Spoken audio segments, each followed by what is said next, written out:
Hello, everyone. Happy Saturday. Welcome to another episode of Brainpower TV with Dr. Echo.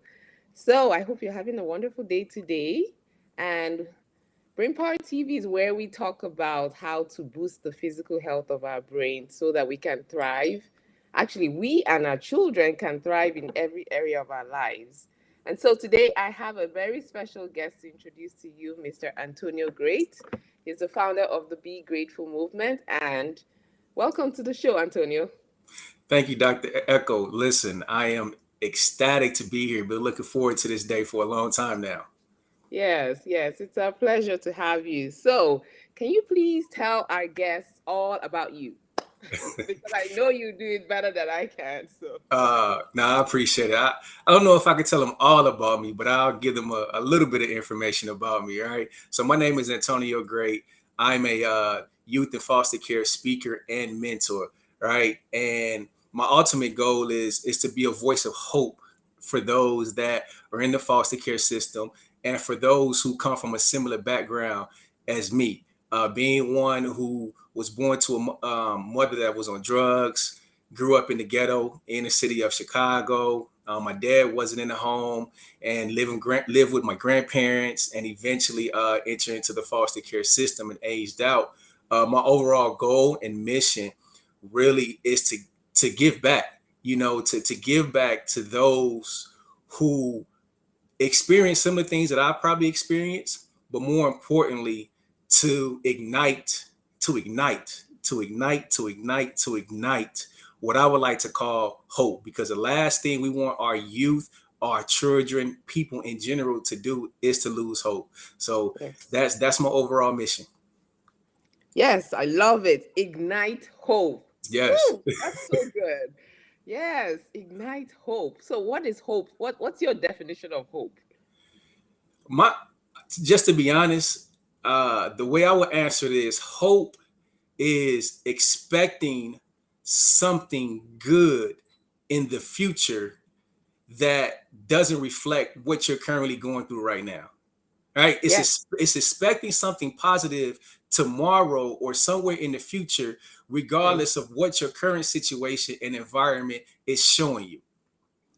I, lo- That's wonderful. Yes, I know. And I mean, isn't that what we all work towards is I mean, and or that if that's not what you're working towards, that's what we should Yes. because that keeps us going. That keeps us wanting to be healthy. That keeps us wanting to help the improve the health of our brains because we know that that's what drives everything that we do. So, no, that's so wonderful. So, I know you mentioned and I see your shirt ex foster child. So, can you talk to me about some of the challenges you had and how you were able to go from being an ex foster child to now being an igniter of hope for children in foster care? Mhm.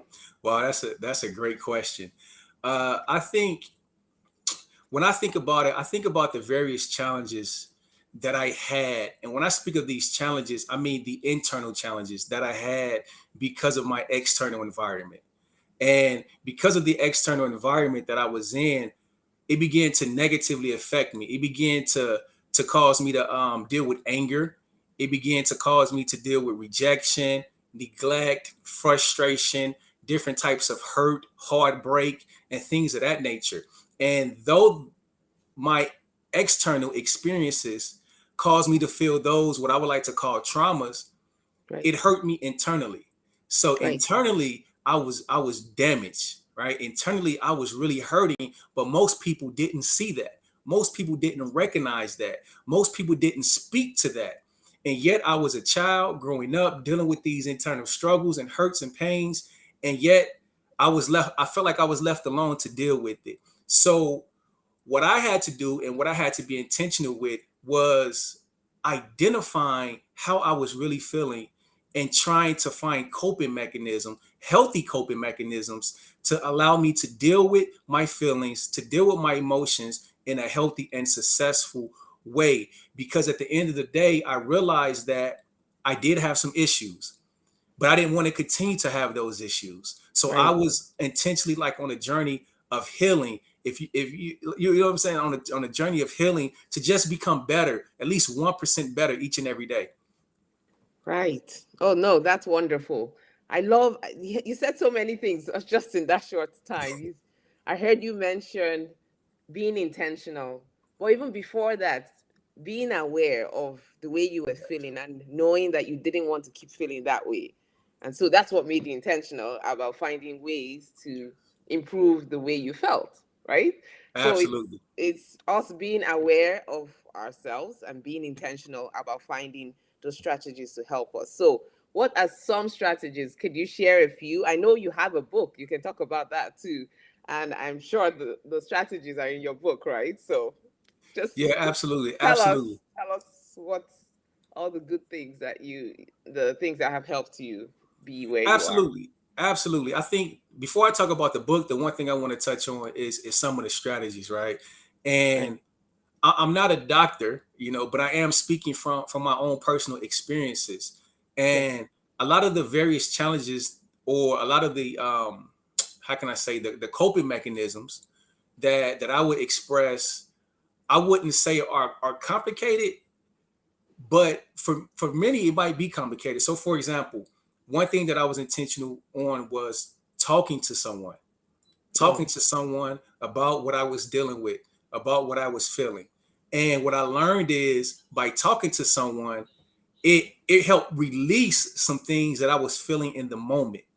And the Right. mistake that and it's I'm listen, it may be a mistake, or it may just be something that an individual doesn't understand, but specifically children, they Right. have these emotions, and they don't really know where to turn to seek help in a healthy way with those emotions. So one thing I learned at a young age was to talk with someone. Another thing Yes. that I learned at a young age was to write it down. Another thing that I learned at a young age was to work out. When I felt frustrated, when I was angry, to exert that energy in working out instead of punching walls. Mm. Another thing that I learned as a coping mechanism was to listen to music. Music was very Right. therapeutic for me. Right. It was, I would listen to songs and different things that would kind of relate to how I was feeling or wanting to feel, and it just helped me better cope in the moment. And Right. so those are just some of the tangible tools that I personally used growing up, right? But in regards to my book is titled The Power of One: How Guardians Can Successfully Transition Their Foster Child into Their New Home.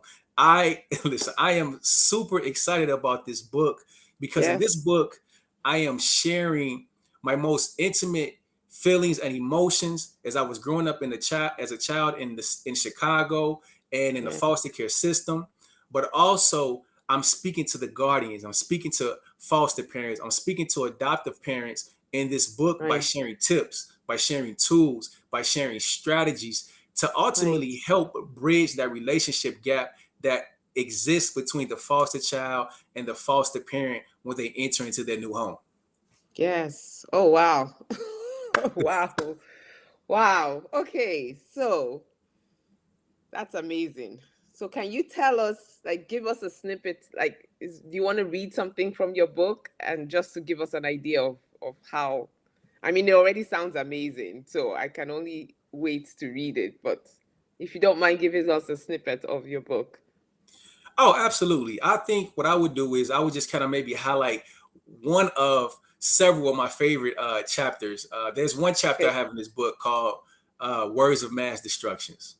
And I just absolutely love this chapter. And one reason why I love this chapter is because what I want foster parents to begin to understand and realize is that foster children have traumatic experiences based Yes. upon the environment that they were in. Yes. And yes, you may have great intentions on opening up your door and bringing them into your home, but Right. I want you to recognize something. I want you to be intentional in regards of saying, listen, we don't know this child. And when I say we're talking about your family, right? You, Right. the foster parent, and your family does not know this child. Now, you may have some information regarding the child based upon what the social worker has shared with you, but even in that, you don't fully know this child. How can you? Right. So in this chapter, what I am challenging foster parents with, I'm saying, listen, let's be intentional.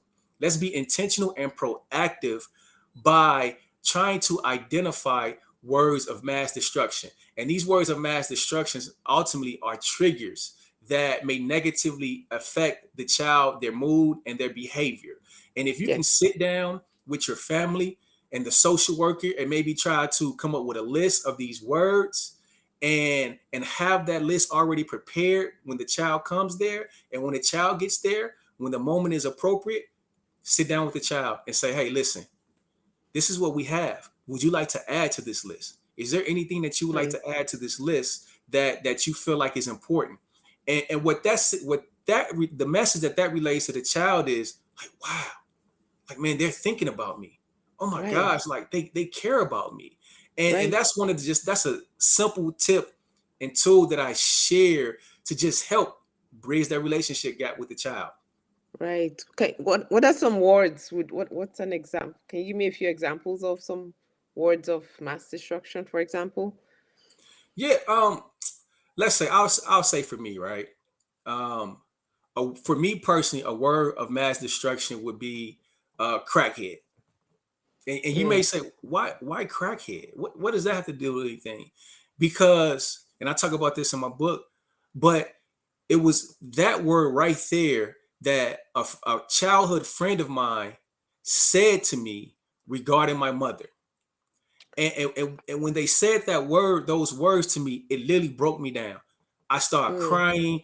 I mean, I was so broken immediately in that moment to an extent that I never experienced before at that age. right. And that word, if I hear it, automatically takes me back to that moment and causes me to think about my mom and the various things Right. that I saw growing up. And Right. if I heard that in an environment that I was new to, I may not say anything, but I would feel a lot of things. Right. And your behavior will show that you feel a lot of things. Absolutely. Absolutely. Right. Wow. That's so powerful. Yeah, because the power of life is in the tongue, right? And it's so easy for us to just say words and not know.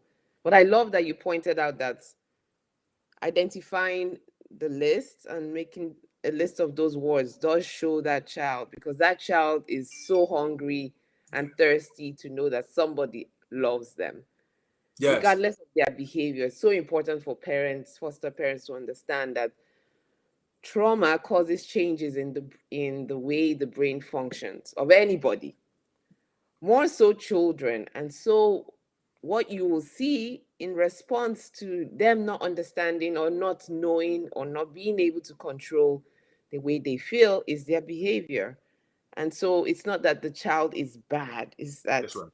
unfortunately bad things have happened to this child, and this child needs healing. This child needs to know they are loved. This child needs to know that they are cared for. And then you will see a change in the behavior. So I love that you pointed that out. That's so important. So yes, you wanted to talk about a couple more chapters that are your favorites. Sure. I think another one that I would touch on is a chapter I have called "Be Grateful." Yes. This chapter right here. Every time I read it, I get very emotional, and the reason why is this.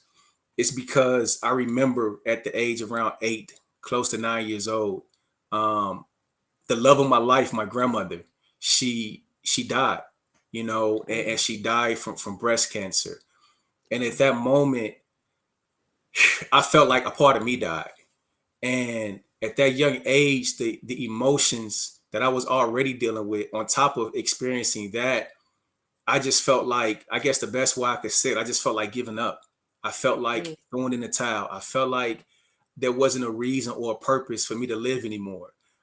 Because with so much going on in my environment, that was one person I knew without a shadow of a doubt loved me.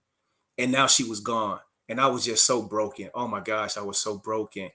And I had so many negative thoughts and so many days. And one day, somehow, in the midst of all of my hurt, my pain, my frustration, I had a different thought. And this different thought was, Antonio, if you quit now, if you throw in the towel now, how are you going to make your grandmother proud? How are you going to make her proud? And it was that thought that managed to seep through the cloudiness, the darkness in my mind, Mm. and it began to do something to me. It began to give me a reason for living. I was at a hopeless state, but when I had that one thought, it began to give me hope for today. It began to give Right. me hope for tomorrow.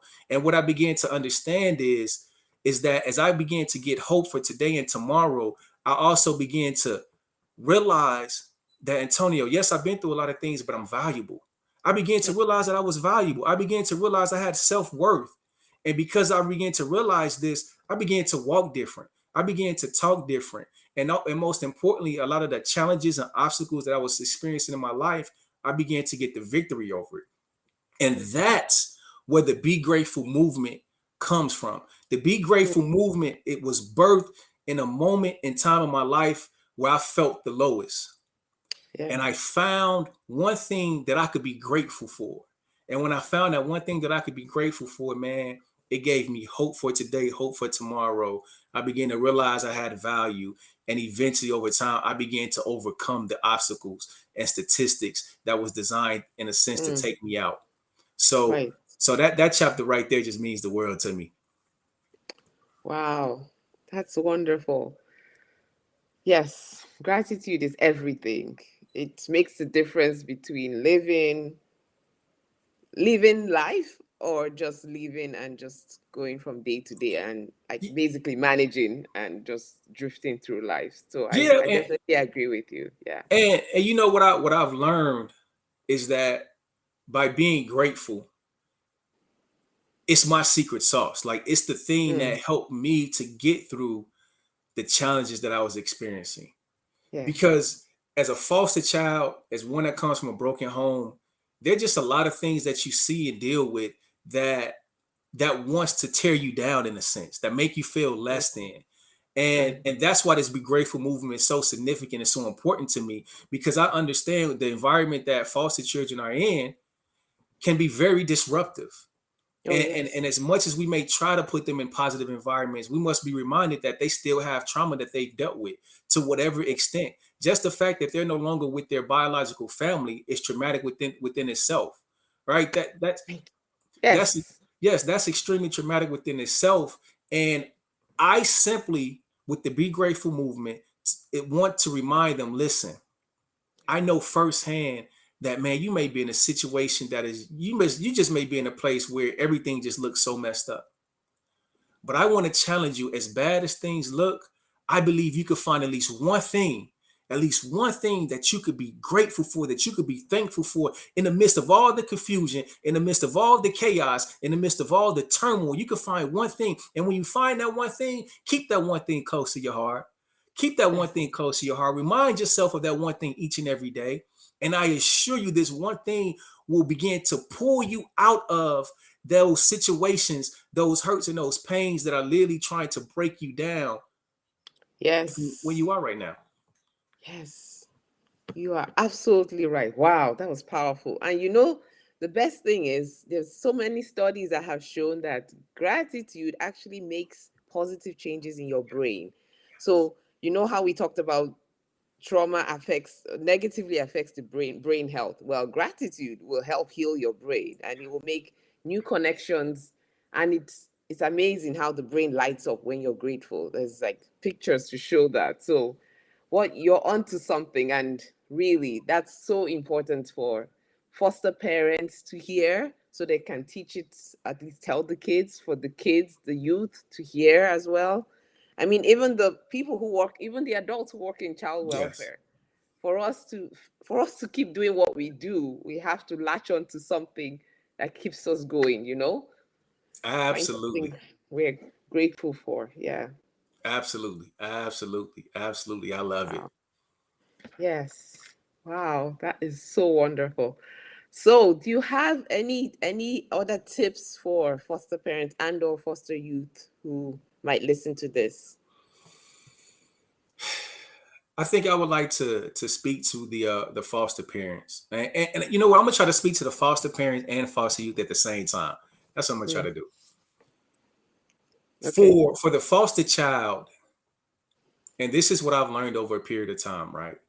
For a foster child, I look at the foster child as a seed. I Nice. look at the foster. I look at the child as a seed, and the seed has been planted in soil and in the pot. But because there's a seed there and you didn't plant it, you don't actually know what seed is there. Right. You don't know what seed is there. You know that there's a seed there, but you don't know what seed is there. You don't know what the seed is going to become. And what I want to say to the foster child and to the foster parents is that there is a seed of greatness within you that has been planted within you, but your environment, because it's been so toxic, hasn't been able Mm, to give it the necessary nutrients that it needs to grow strong and flourish. As a matter of fact, your environment has literally been sucking the nutrients from away from this seed so that it can grow. And yes. because of that, you're at a place to where you don't know what you're going to be. As a matter of fact, you may feel like you're not going to be anything. But I want to Mm, tell you that no, you're that seed of greatness is there because you're called to be something great. You just yes. don't know what it is yet. And to the foster parent, I want to remind them that listen, that child that has the negative attitude, the child that seems to be so disruptive, guess what? Right. That child still has a seed of greatness within it. And I want to Yes. remind the foster parents to be mindful that they are in a position to begin to properly provide the necessary nutrition for that seed to begin Yes. to grow properly and develop. Now, when you can get both of these two things combined, the right environment with the necessary nutrients, you will begin to Mm, see a change take place within that child. But I must yes. remind you that a seed doesn't blossom into a plant and what is going to be overnight. It's a Mm, process. It's a yes. process. Absolutely. It takes time. It takes time. So listen, the thing I want to remind everyone, foster children, it takes time. Just know that Yes. there is a seed of greatness in you. But if you Yes. could just get in the right environment, that get the proper nutritions, get the proper things that that seed needs to grow, you will grow to be strong, to be great, and to be mighty. And for the foster parents, that's your responsibility. That's your Mm, job. That's the position that you're yes. in. And that should be your ultimate goal, is to be able to water, provide sunlight, the proper nutritions for that seed to grow and blossom for the world to see. So well said. Wow. Yes, absolutely. I totally agree. And the only thing I would add to that is foster children and foster parents. The right environment starts here. It starts with your mind. Going back to the gratefulness, let's start there. Then you will notice that the world around you changes as well. But everything starts here. So Absolutely, absolutely. wonderful. Every So every where can people who would love to read your book, where can they find your book? The first place I would start is my website, Okay. AntonioGrate.com. That's AntonioGrate, Okay. T as in Tom, E as in elephant.com. And on there, I have my social media handles. So you can click on any of those icons, Facebook, Instagram, and connect with me Okay. there. So the place I would send them is to my website. Okay. AntonioGreat.com. Yes. Yes, yes, Wonderful. yes, yes. So yeah, thank you so much. This has been so wonderful. So you are an amazing speaker, and I thank you for your passion to helping the children who are still in the system, and not just the children, the parents who love and care for the children, because it takes all of us to make this happen. Absolutely, absolutely. Listen, the power of one, the power of one, the power of one foster parent. The Yes. power of one positive word. The power of one good deed. The power Yes. of one. We all have a role to play, and it Yes. takes us as a Absolutely. community really working together as best as possible to begin to positively impact the lives of those kids that are in the foster care system, but to positively impact the lives of kids, period. Period. Yes. Every child needs to Every know child. it. Every child needs to know they are loved, they are valuable, and they have a seed of greatness in them, and especially those in foster care. But every child needs to hear that. So thank Absolutely. you again. Yes. Absolutely. So all of for our viewers who are watching, please share this. Lots of people need to hear this. Share this to people in your network who need to hear this amazing conversation. And if you're on YouTube on the Brain Power TV channel, please subscribe so you can keep hearing the episodes we'll be bringing you every week. So thank you once again, Mr. Antonio, for spending your morning with us, and wish all of you a wonderful rest of your Saturday. Thank you. Thank you so much. It's been a pleasure and an honor. Thank you, Dr. Echo. You're welcome.